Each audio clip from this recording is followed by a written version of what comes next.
உஷாராகிடுங்க. இங்கு மட்டும் கனமழை பொறுத்தவரைக்கும் பதிவாக வாய்ப்புகள் இருக்கு.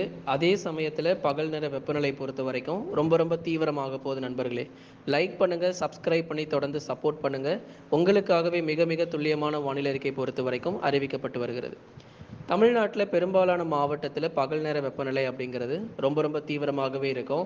கண்டிப்பாக வெயிலுடைய தாக்கமானது குறைவதற்கான வாய்ப்புகள் கிடையாது. ஏன்னா நம்ம நவம்பர் மற்றும் டிசம்பர் மாதத்தில் கிடையாது.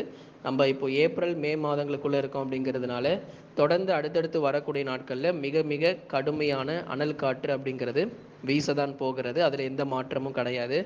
இயல்பிலிருந்து அதிக வெப்பம் அப்படிங்கிறது தமிழ்நாட்டில் பதிவாகிட்டு இருக்கு. குறிப்பாக நமக்கு இப்போ பதிவாகக்கூடிய வெப்பநிலை அப்படிங்கிறது 37 டிகிரி செல்சியஸ் முதல் 39 டிகிரி செல்சியஸ் வரைக்கும் அதிகபட்சமாக பதிவாகலாம். ஆனால் தற்போதைய வெப்பநிலையோ 42 வரைக்கும் பதிவாக வாய்ப்பு இருக்குது. அப்படிங்கிறதுனால இயல்பிலிருந்து 2 முதல் 3 டிகிரி செல்சியஸ் அப்படிங்கிறது அதிகமாகவே பதிவாகிட்டு இருக்கு. எந்தெந்த மாவட்டத்தில் இப்படிப்பட்ட வெயிலுடைய தாக்கம் ரொம்ப கடுமையாக இருக்கும் அப்படிங்கிறதையும் நம்ம பார்க்க போகிறோம். எல்லாருமே மறக்காமல் சப்ஸ்கிரைப் பண்ணி தொடர்ந்து சப்போர்ட் பண்ணுங்கள். அடுத்து வரக்கூடிய நாட்களில் வறண்ட வானிலையும் அனல் காற்று தான் இருக்கும்.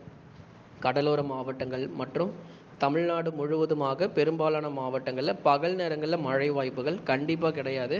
ரொம்ப அனல் காற்று மற்றும் மிக தீவிரமான வெப்பம் அப்படிங்கிறது தான் பதிவாகும்.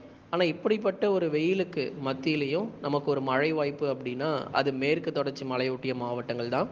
தமிழ்நாட்டில் எங்கெங்கெல்லாம் நமக்கு மழை வர வாய்ப்புகள் இருக்குது அப்படிங்கிறதையும் நிச்சயமாக நம்ம தொடர்ந்து பார்த்துடலாம். மேற்கு தொடர்ச்சி மலையொட்டிய மாவட்டங்களில் பெரும்பாலான பகுதிகளில் மிதமானது முதல் கனமழை அப்படிங்கிறது பதிவாகும்.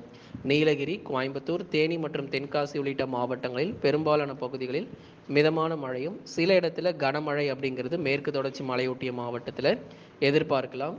பல பகுதிகளிலும் விட்டு விட்டு மழை பொழிவு இருக்கும். இந்த கிருஷ்ணகிரி, தருமபுரியினுடைய மேற்கு பகுதிகளில் வரும் நாட்களில் லேசானது முதல் மிதமான மழையாக எதிர்பார்க்க முடியும்.